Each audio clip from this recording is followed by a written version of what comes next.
webinar will last around 1 hour. If you have any questions or comments, please type them into the chat box located on the right-hand side of your screen. It should be down there at the bottom. Today's webinar is sponsored by HRDQ Store. Training professionals everywhere are feeling pressure to prove the value and impact which their training initiatives can bring to the organization. Without a proven return on investment or ROI of learning, management buy-in and training budgets might be in jeopardy.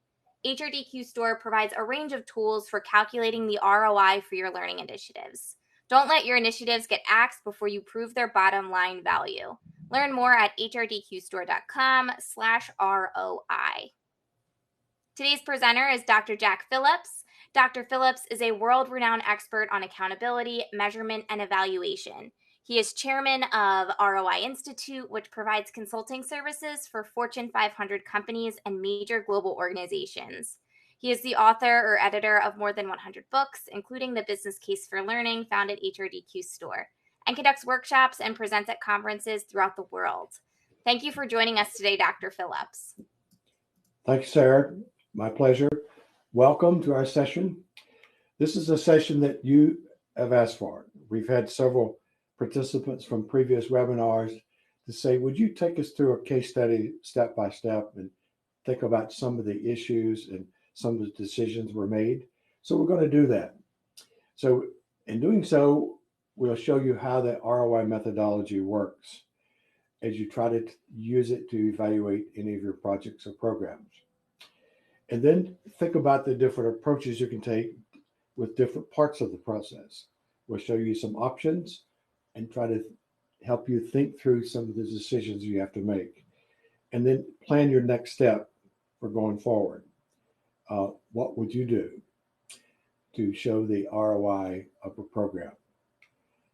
So we've got some materials here. First, we've got, I'll point to the book there first. That's a book published by HRDQ, Bottom Line on ROI. It's a good read of this methodology. We're going to send you or have available to you as resources here, the first chapter in this. It introduces the concept and has a little exercise to see if you're ready for ROI. And we have a little short version of that is the ROI methodology in 10 easy steps. That's the application guide.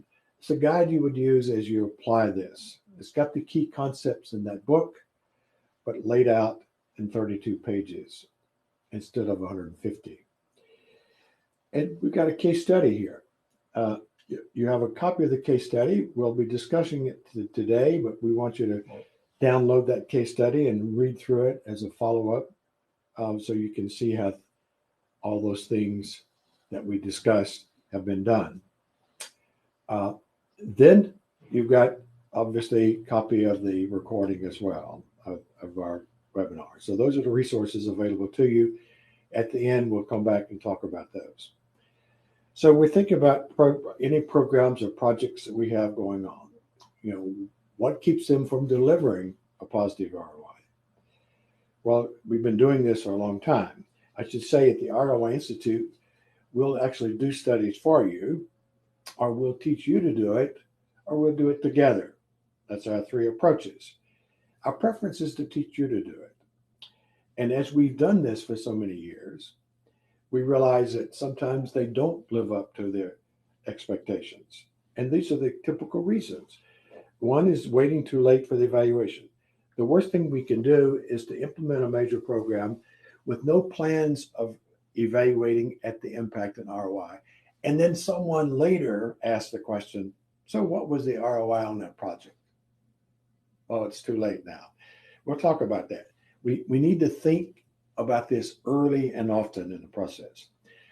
Not connecting to the business. Again, something that we need to do early. Align to the business. That's where we'll get the impact. That's where we'll get the ROI. We're going to start with that end in mind. The end is a business measure. Even if we're in nonprofits, NGOs, governments, you still have business measures. Everyone does. Not expecting success. So that seems odd. By that, we mean not very clear objectives, particularly at the application and impact level, explaining what people should do and the impact it will have in their work in their work setting. And then failing to design for application and impact. What we're so good at is designing for learning, particularly virtual programs.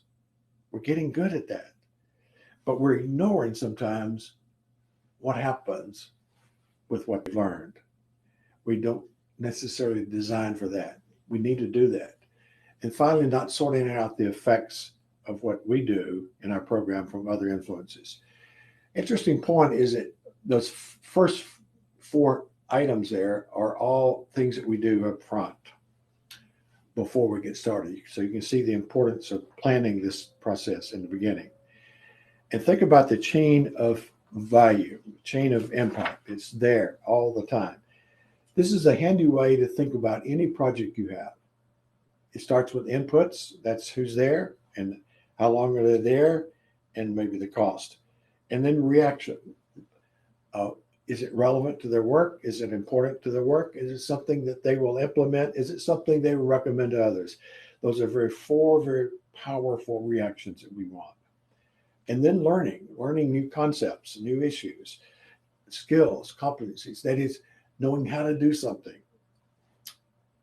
And then doing it, applying it, application, using the content, using it often maybe, having success with it, and then capturing the barriers.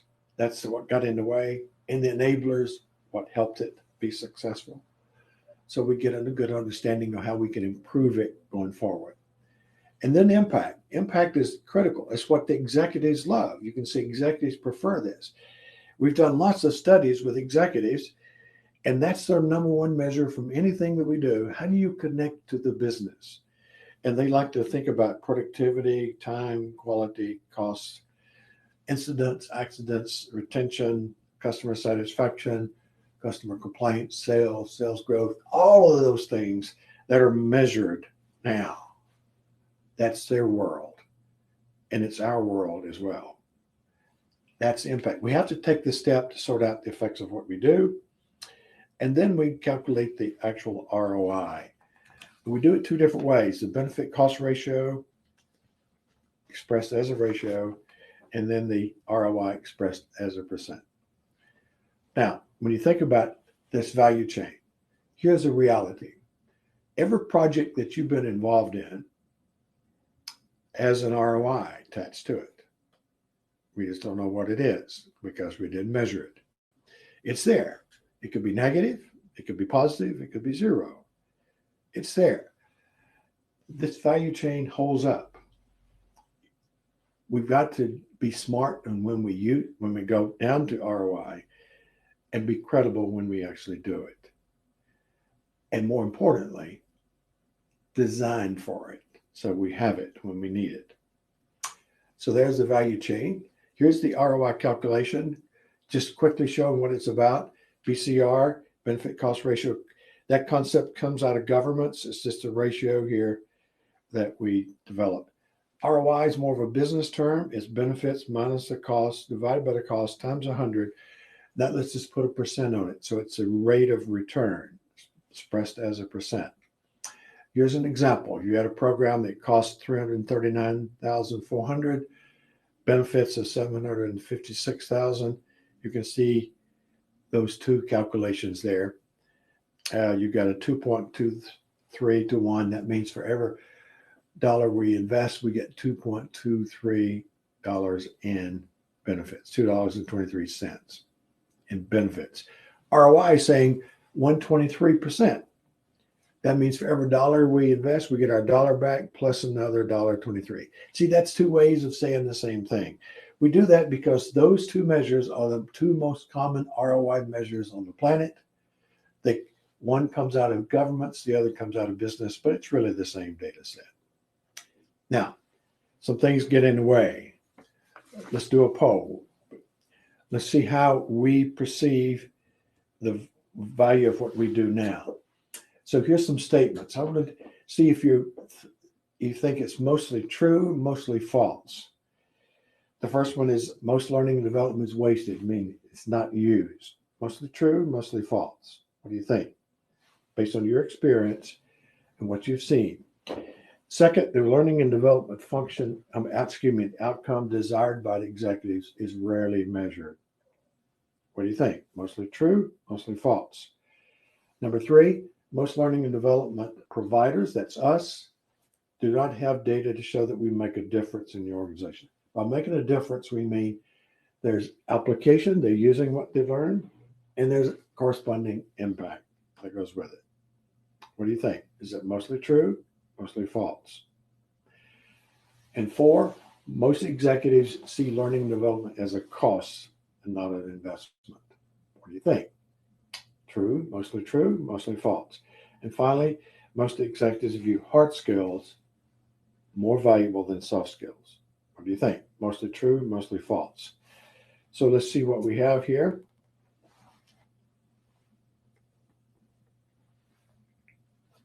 I see them streaming in, and then we'll share those results with you. So Dr. Phillips can share some comments about that. And if you haven't submitted your answer, we'll give you about 30 more seconds here to do so.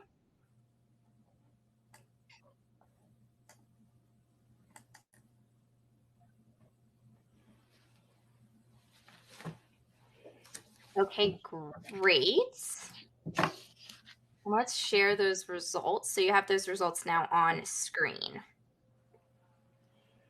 Okay, on my screen, I'm seeing only one of those. Just to give me the response. The first one I can see is mostly true, that it's wasted. That's interesting. So we're admitting that much of what we do, we think is probably wasted. It's interesting. How about number two? Number two, we also have mostly true. Okay, yes, mostly true that we don't measure what the executives want. And then number three, it looks like Also mostly true. mostly true. Yeah, I see the number here now. Hey, we don't have data, we make a difference. And then number four, Also mostly true. yeah, big, mostly true there.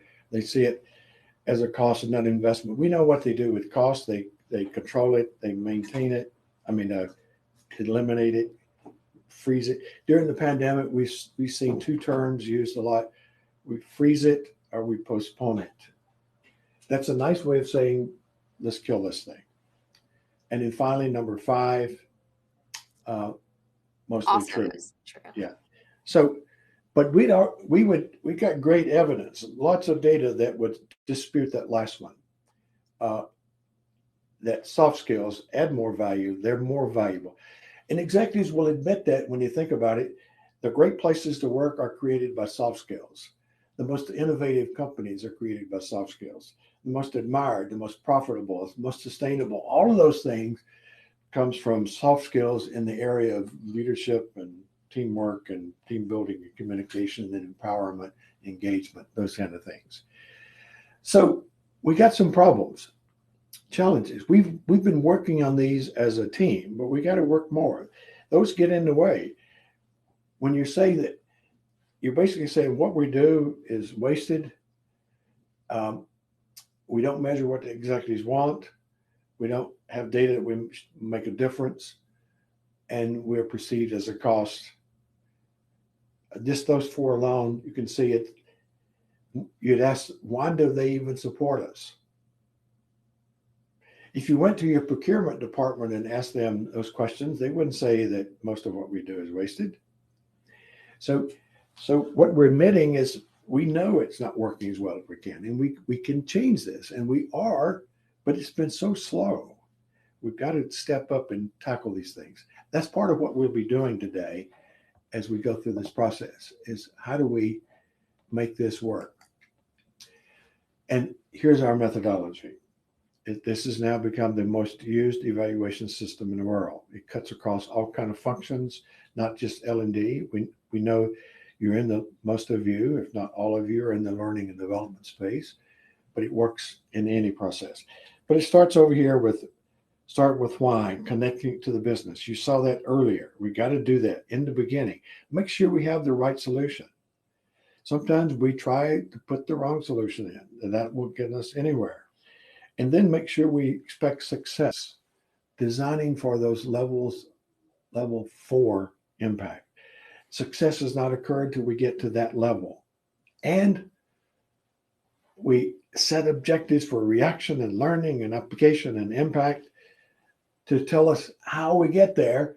And everyone on the team gets the data to see what they can do to help us that with tools and templates and processes and job aids and support and communication and encouragement.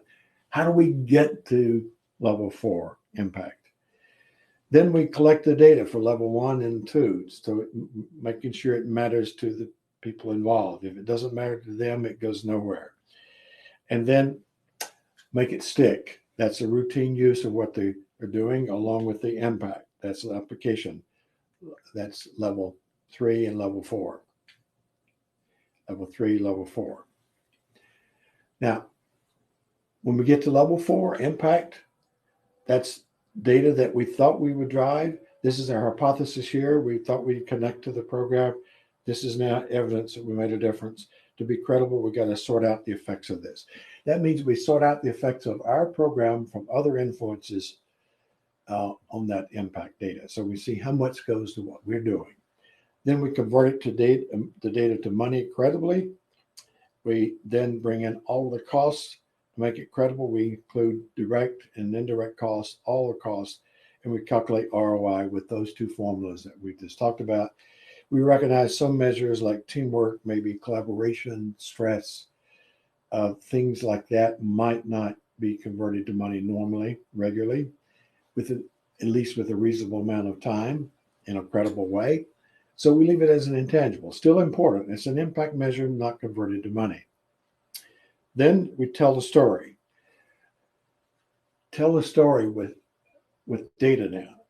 We get stories at level 1, 2, 3, and 4. And we've got numbers for reaction, learning, application, impact, ROI, and intangibles. So we use that now to optimize our results, make it better. If it's successful, we make it more successful. If it's disappointing, we make it acceptable.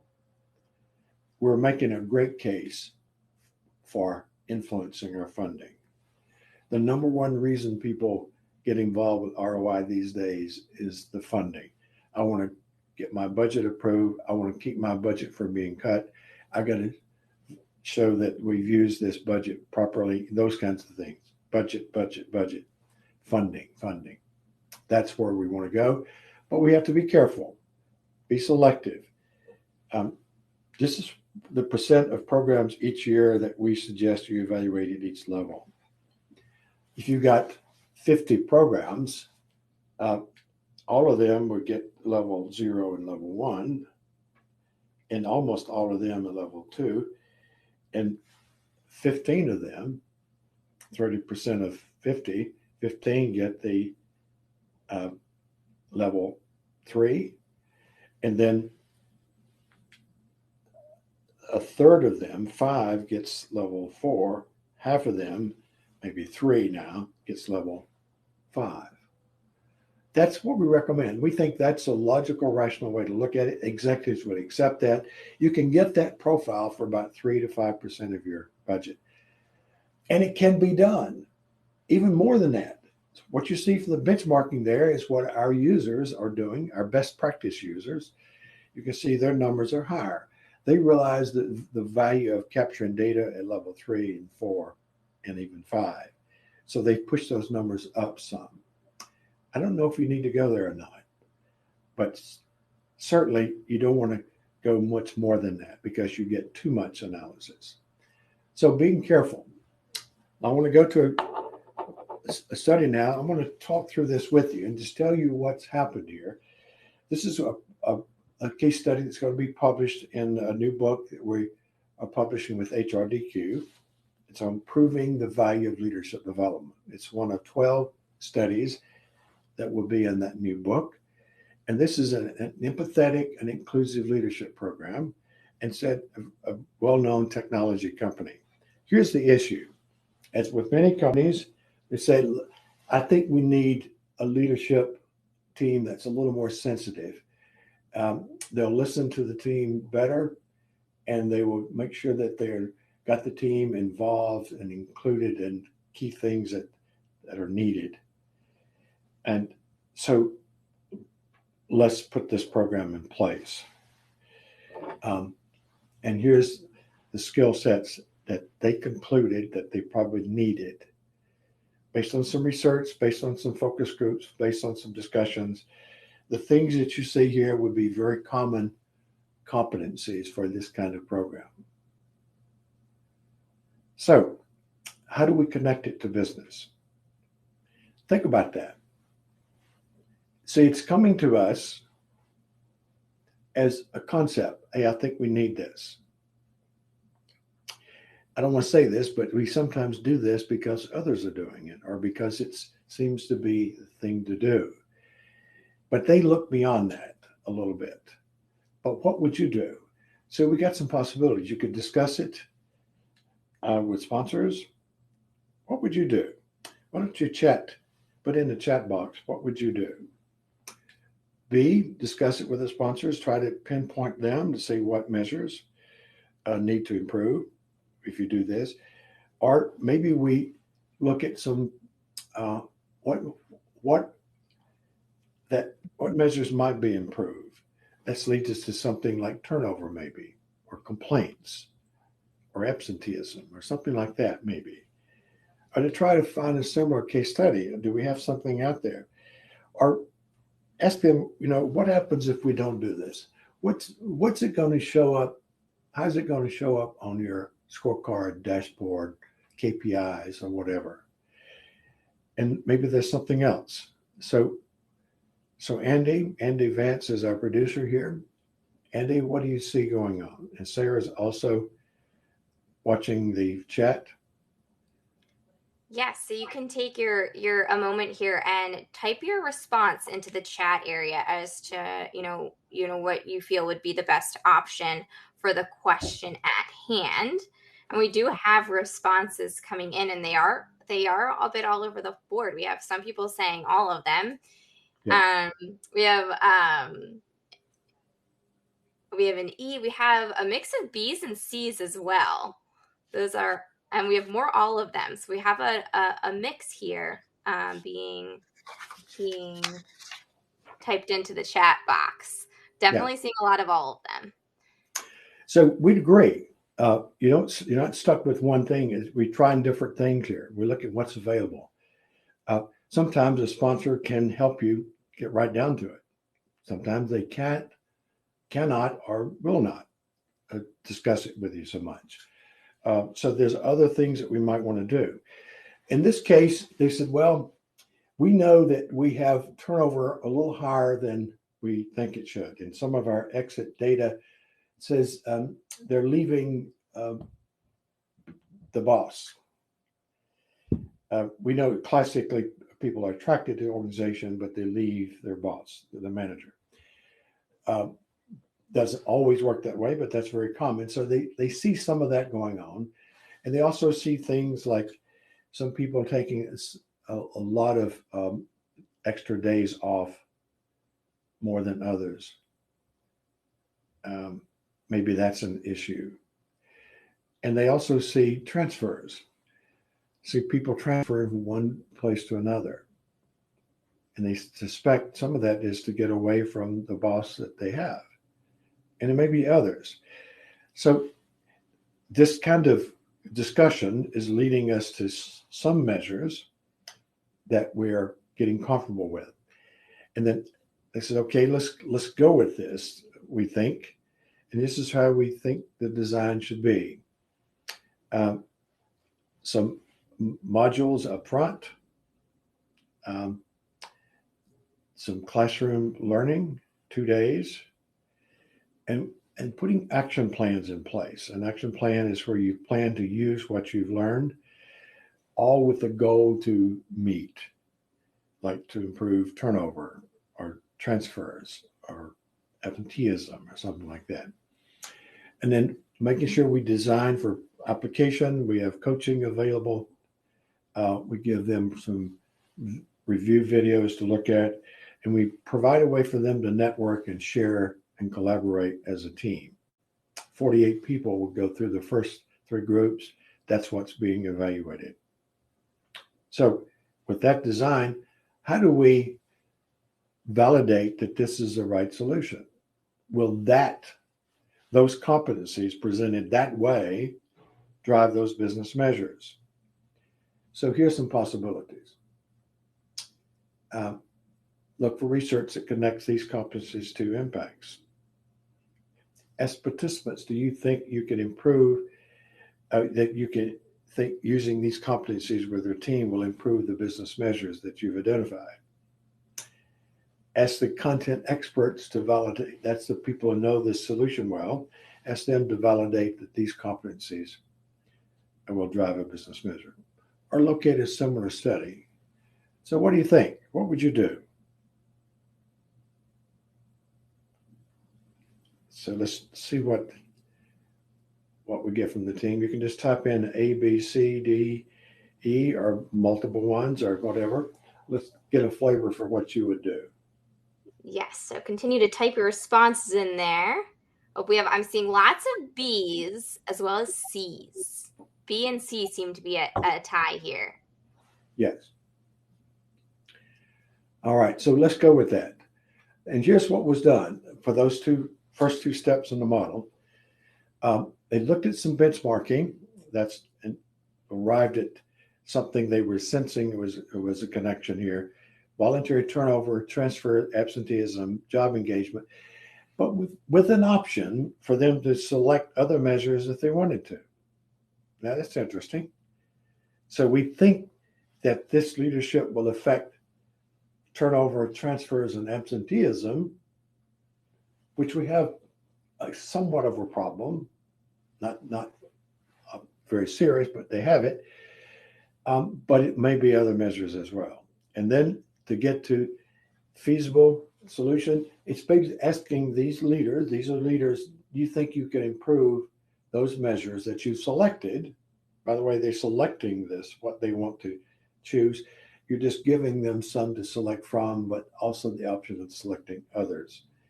So can you improve those measures with the team using these competencies? So sometimes it's all you need is to say, I think I can do it. You're going to find out later, but you've got to have them willing to give it a try or it never will work. And if they see a possibility, the good thing about leadership development is so versatile and flexible. If you've got a measure that's under your control, you probably can use those skill sets to improve it. So that's the first 2 steps. And you can see what we're doing here visually. This is a good way to think through your project. We call it the alignment model for obvious reasons. We're aligning to those levels.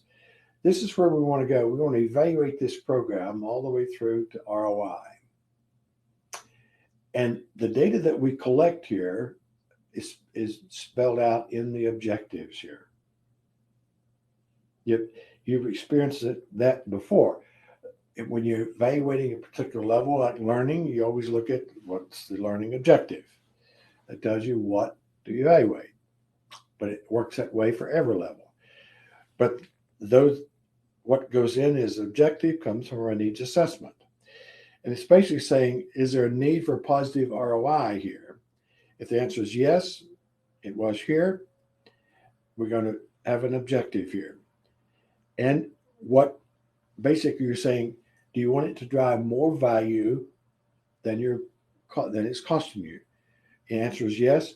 Where does the value come from? That's the business need that's converted to money. What is your particular business need?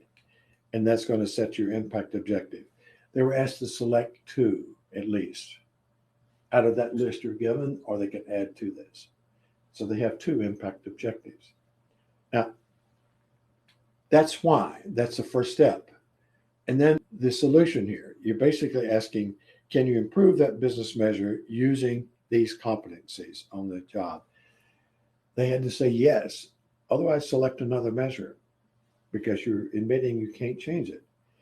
So They validate that with just that simple, yes, I can get there. They, we want to check to make sure that they don't have this already. And the preference, how you want to see this. How do you perceive or prefer this solution? That's going to lead to the reaction objective. So this is a great way to think about aligning your project to the business. So step one is the why. Step two is make it feasible, select the right solution. Step three is setting these objectives. Let's look a little more detail there. Here's what we do. 3 things at this step. All of the stakeholders involved understand clearly our success is not there until we get to impact. Now that's a shift for some. If you're an instructional system designer, you probably think success occurs when they've learned. But your funder would say no, not until they've used what they've learned and there's an impact. So there's some things that we can do to design for that, to facilitate that, to make that happen. And the objectives tells us how we get there. This is how we should react. This is what we should learn. This is what we should do. And these are the impacts that I'm getting out of this. Again, customize impacts for the managers involved, 2 of them. And then those objectives are given to the whole team, the designers, the developers, the facilitators, the participants, the managers, the participants, the owners of the program, anyone involved, including the evaluator, gets those objectives. And they're asked to do their part to make it work. This is where we are designing for and delivering the impact that we want and need. So these are powerful. Setting objectives. We know you're quite good at setting objectives for the learning level, but we need objectives at higher levels. We wrote this book a few years ago with ATD, Association for Talent Development. This is not the title that we gave them. We had a title that says Development Objectives at All 5 Levels. They said, that's not too exciting, Jack. We need something like this. Beyond learning objectives, develop measurable objectives that link to the bottom line. The message they're sending to their members is that, look, we're quite good at developing learning objectives. We got to move on. Hey, this thing was published in 2008, so this is not new stuff here. We got to work on this. We still don't see very many very many application and impact objectives, particularly for something like leadership development. We got learning objectives. We're good at that. We got to work on that. Just think about these. And what level of objective do we have here? After completing this program, project participants should decrease employee transfers by 20% in 1 year. If I collect data to see if a method objective, at what level am I evaluating? Why don't you type in 1, 2, 3, 4, or 5? 1 if it's reaction data, and 2 if it's learning, 3 if it's application, 4 if it's impact, 5 if it's ROI. So, do we see something? Response in the chat box. Oh, okay. So we have some 4s and we have some 5s. And we also have an application in there. All right. So transfer, this is what's happened in our system is people transferred because they didn't like the boss. So that's an impact measure. So we're going to change the behavior of the boss, and they're going to be much nicer, more supportive, they'll listen more, get you more included. And consequently, and when they do that, that's level 3 for this program. Consequently, we don't have that transfer. So it's an impact. It's not ROI yet because we don't have the monetary value and we don't have the cost yet. How about number 2? Listen intently to team members routinely. After completing this program, participants should listen intently to team members routinely. What does that look like? Is that level 1, 2, 3, 4, 5?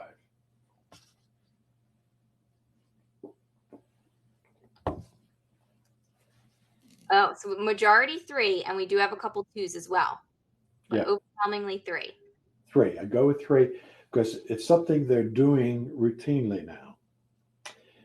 If we a learning objective is very similar to what you see next, and that's probably a hint for this one. Be able to demonstrate the 5 steps to diffuse a conflict. Given to be able to demonstrate. After completing this program, participants should be able to demonstrate the 5 steps to diffuse a conflict given 2 individuals in a heated argument. What level are we evaluating there? If we collect data to see if we've met that. Is it reaction? Is it learning? Is it application? Impact, ROI? 1, 2, 3, 4, 5. Okay, so I'm seeing an overwhelming number of 2. We also 2. have a few 3s and a 1 in there. We go with 2 because of the word concept of be able to demonstrate. They're showing us how they do that. Looks like a role play situation where we have 2 people having an argument and this person is intervening there to diffuse that. How about to rate the content after completing the program? They're going to rate the content as relevant. What is our level? 1, 2, 3, 4, or 5? Quickly. We We know have what an this is going to be. overwhelming number of 1. We 1. also have a few 4s and 5s. So we go 1. See, that's a perception. That's a reaction. It's how they react, and we see it as relevant to my need. It's not an impact. It's just that's my perception. It's my reaction to the program. So we put that as number 1. It's important. That's a very powerful reaction that we want. How about last one? Decrease the amount of time to complete a project. What level? So we have a mix between 4 and 5. We go with 4. It's not 5 yet because there's no money here yet. And compared, 5 is going to be either a ratio or a percent. So these are important. Here's the responses there for you. So they're important to get us moving in the right direction. And then we're going to collect data to see how things are going. Here's some classic data collection methods there. This is from our users, our latest benchmarking. The dominant technique is surveys and questionnaires, but there are others here. So now let's flip this into this project. What's some data collection methods we might use? Anyone want to push some things out there to collect the data? Let's focus for a minute on level 3 and 4. 1 and 2, you typically capture with surveys and questionnaires. Maybe 2 is more of a role play or skill practice or something like that. Let's think about level 3 and 4. That's where we often have difficulties for reactions, for application and impact. Do we have any items here?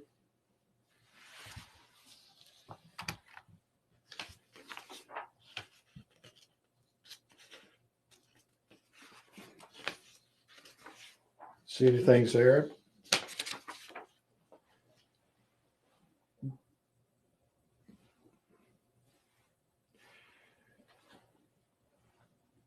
Well, the point is you can use all of those if you wanted to. What seems to work best? I'll show you what was used here. First, for level for Make It Matter level 1 and 2, it's a questionnaire, but with an observation of skill practice. Make It Stick, that's level 3 and 4. 2 things. For level 3, questionnaire, but the impact's on an action plan. This is where they have a planning document where they starts with the impact they want, and it lists all the action steps that they want to use to get to that. You'll see the example of that in the study that you'll be downloading here. The actual study has a sample of that. or has one of those action plans in there. Now, that gets us the data all the way to impact. Then we're going to sort out the effects of our program. We're going to always use a method here of sorting out the effects. This is going to be level 4 data. Let's think about turnover, transfers, and absenteeism as 3 for sure that we should be driving. What's our approach? Now, you have you probably don't know a lot of these. We sent you a pre-work document to get you into this a little bit beforehand. This is our best method here, experimental versus control group. Our trend line is just trending that data to see where it should be. We look at actual versus trend, or maybe an estimate from the participants. Now, here's what would you do? Here's your chance to tell us what would you try to do here. Given the makeup that we have, managers coming from different areas, some are in the product design areas, some in the product deployment areas, some in IT, some in sales. So you can type your response into the question area. We have lots of B's. We have E, F, B, and C is another one. Yes, that's good because we try. Here's what happened. For this step, they explored experimental versus control group, but the problem is it's difficult to match the groups up. You could find a product development manager that might match up with another product development manager, but they'd really both would need to have the same measure in question. And that eliminates this as a feasible technique. We try, just as you suggested, we're going to always do that. They tried trendline analysis. The problem there is that you got so many measures. Are you going to let them do the trendline analysis, or are you going to do it? And the user of the resources says that they've got to do it, and it's really difficult to get them to do it. So they use estimates from participants. And when you do that, one of the standards for this process is to adjust for the error, take the error out. That makes it more credible. So you always want to get there. Now let's think about the measures that we want to get the money. Let's think about turnover and absenteeism and transfers as 3 particular ones. This is saying it's maybe we already have it. It's been calculated and given to us. Or maybe we can go to an internal expert. Or maybe we estimate it. Or we go to an external database. So what would you do? How would you think you could get to the money here? Either they do it and you help them, or you do it yourself. And you can type your response into the chat area.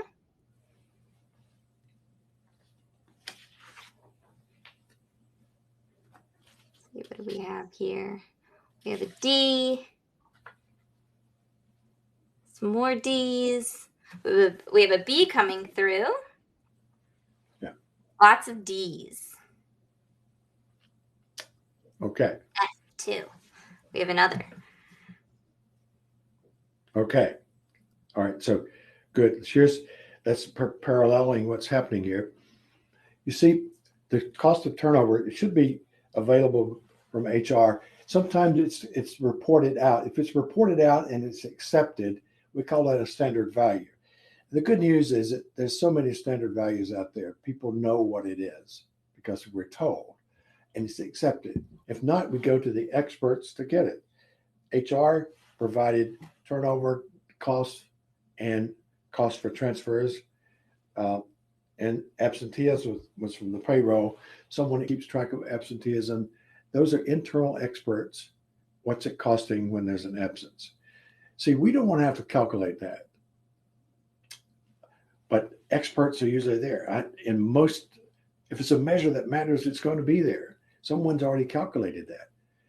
If not, we could use an external database. In fact, you could find absenteeism and turnover costs easily in an external database. They're out there, like ERIC, ERIC, Educational Resources Information and Clearinghouse, ERIC.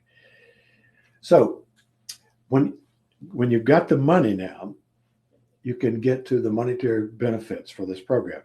And here's a summary of what came through those action plans they had. There's 48 people here. You can see 20 of them focused on turnover, but only 14 actually had an improvement. And it showed a reduction.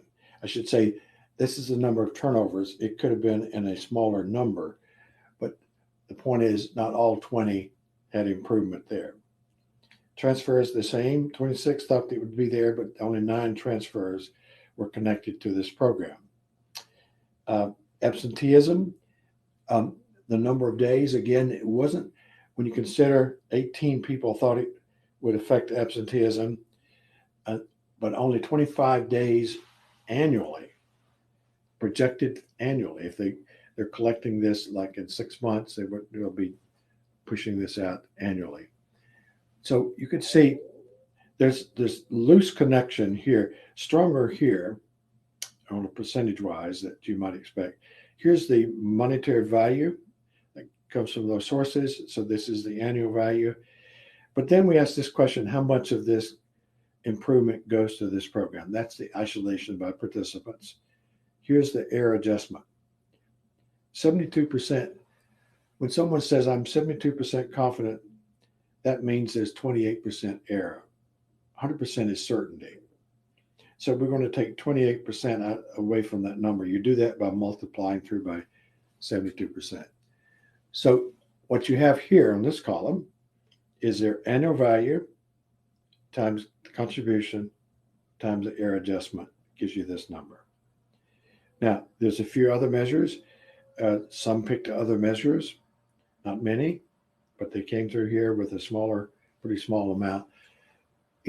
It's loosely connected to absenteeism, more connected, you can see, to turnover. But it gives you a total monetary value of $762,000. Now, you've got your intangibles. Those are the measures that we're not converting to money. Here's how we do that. We ask them a question here on the questionnaire. Tell us the extent to which this program has affected this measure. And you put those measures there on a 1 to 5 scale. 1 is no influence. 2 is some. 3 is a moderate or average amount. 4 is significant.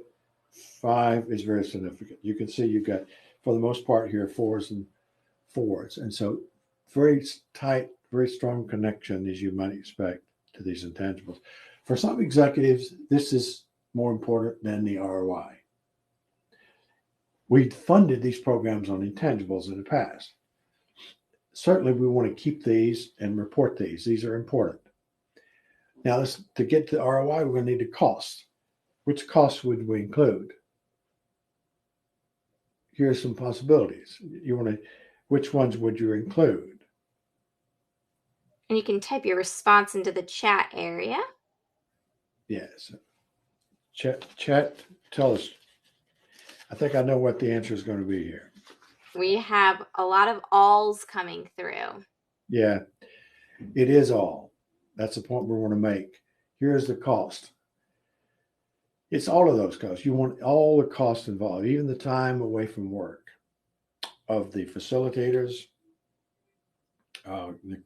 if they're internal facilitators, the participants, and coordination, putting all the costs. This is for training 48 people. There's your cost, $387,708. Now we want to calculate ROI using the formula we showed earlier. So we want to plug it into this number. Are you up to it? That's what it looks like when we plug it in. You might want to just run that through your calculator so you can get the thrill of calculating ROI here.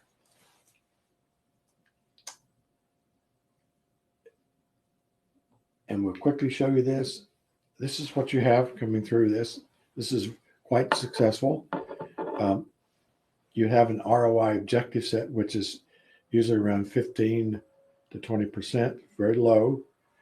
That would be acceptable. Here, you've got much more, 97%. Benefit cost ratio 1.97. That's roughly 2. So it's like 2-to-1 benefits to cost ratio. That's for every $1 invested, I get $2 in benefits. But for ROI, it says for every dollar invested, I get my dollar back plus another 97 cents, almost another dollar. So that's two ways of saying the same thing. That would make any executive happy. Remember, you got your intangible. So you got 6 types of data. Who would get this data? Who do you think you'd want to report this to? You've got results now. You got reaction, learning, application, impact, ROI, and intangibles. And by the way, you got some stories along the way. That's the comments that come through on the surveys, questionnaires, or sometimes they're written. It's a place for that to be written on the action plans. Comments.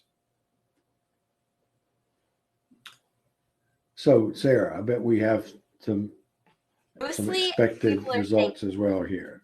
yes. We have mostly people saying F.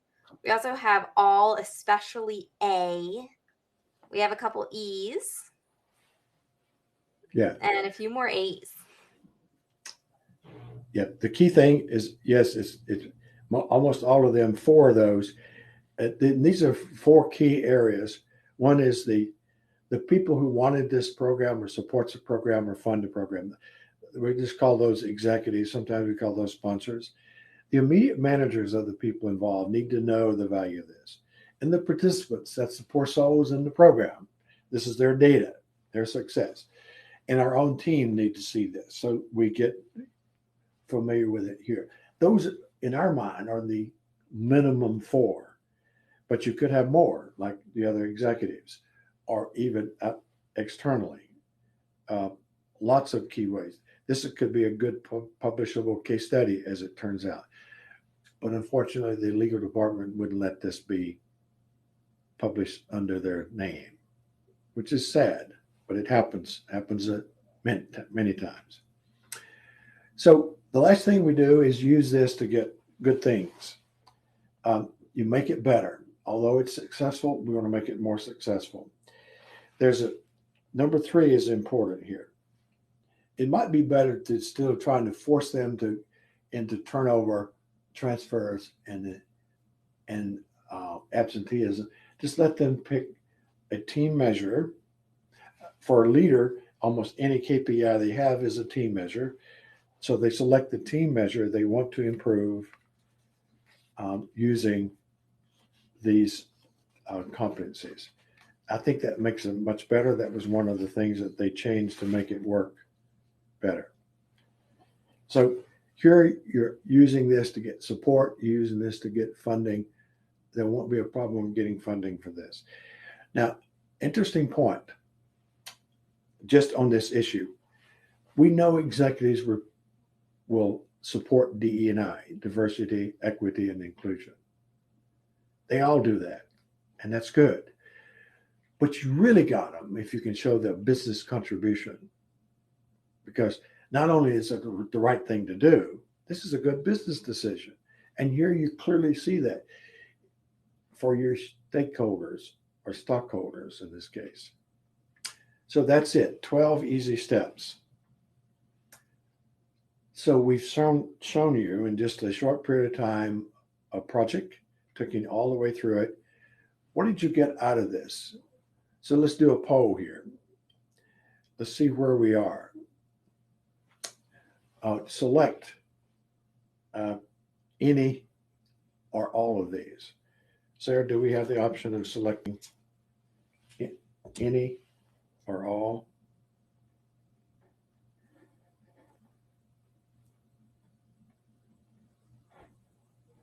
But if there is, another one that you feel is relevant to you, you can also type that into the chat box. And we'll give you a few moments here to do that.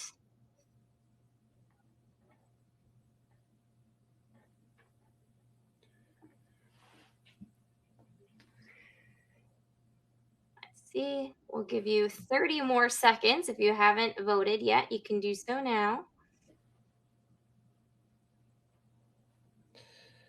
So it looks like we've got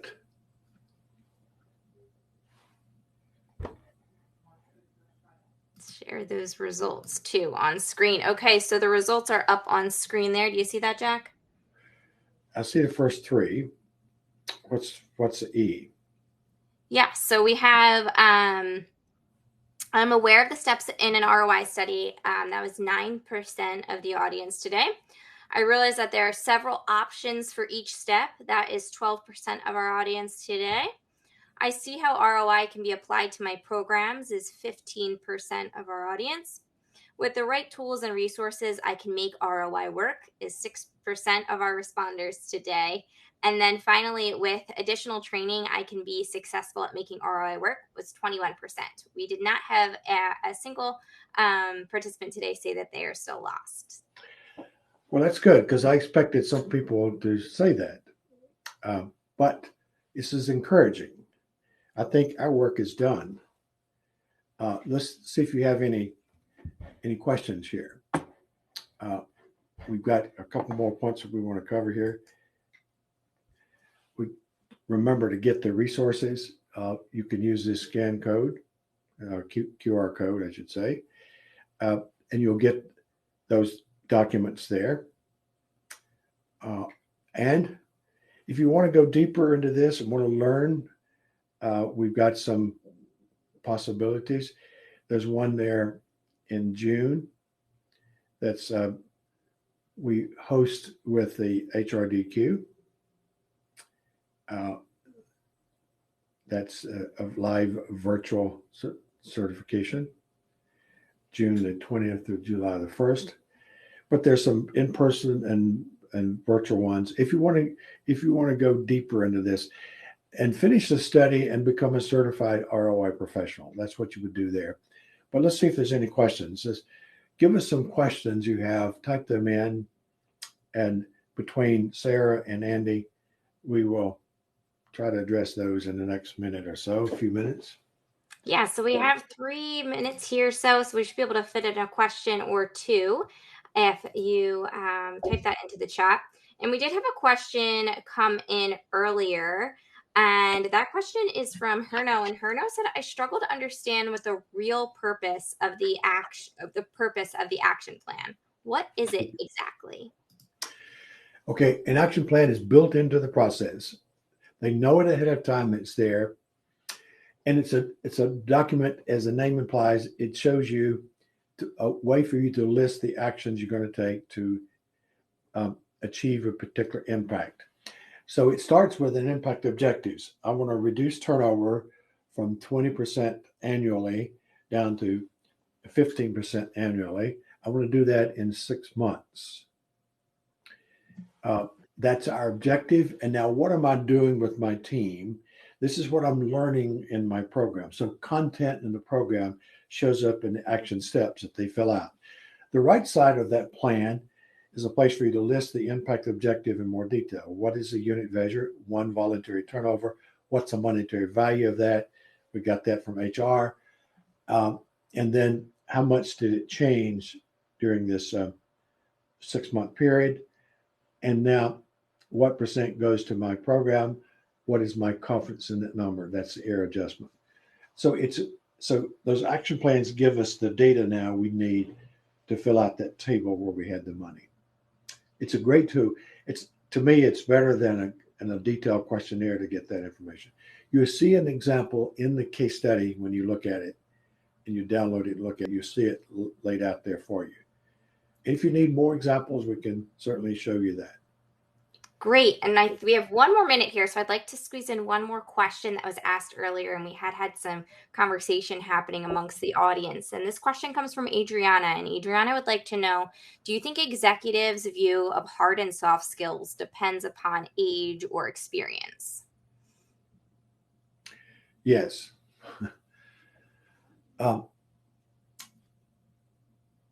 So that's the answer. Now, I would say the older they are, the more they value hard skills. That doesn't apply to everyone, of course. The younger a person is, the more they probably see and appreciate the value of a soft skill. And experience, I'd say the more experience they have, particularly in working in roles where they are using soft skills, they appreciate them more. More experience might lead to that. But if they're in a role that seems to uh, be dominated by hard skills, they may not appreciate that. So, yes, either way, we do have some perceptions, as you pointed out, that soft skills are inferior.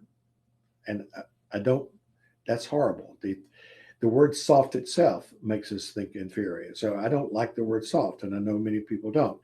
You could call them power skills. That's what some people do, or core skills. That's what some others do. They're powerful, and we got to make sure that they're appreciated.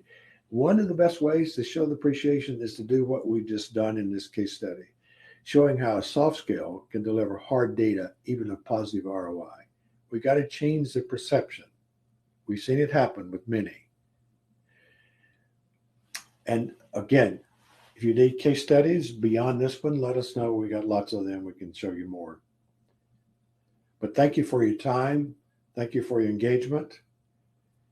And good luck with this. If you need anything from us, we're here to support you on this journey of showing the value of what you do. Let us know. Well, thank you, Dr. Phillips. That was a great session. It was filled with a lot of informative material there. And today's webinar was sponsored by HRDQ Store.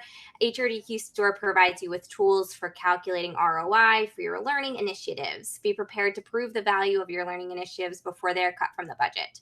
You can learn more at hrdqstore.com/ROI. And that is all the time that we have for today. Thank you again, Dr. Phillips, for joining us, and thank you all for participating in today's webinar. Happy training. Thank you.